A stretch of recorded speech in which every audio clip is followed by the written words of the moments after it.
You're a superhero.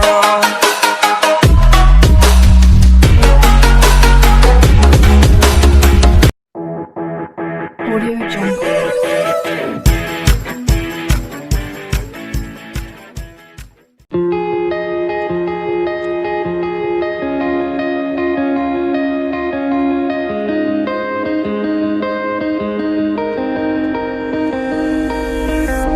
Looking for a place to stay for this night, even though my room is empty.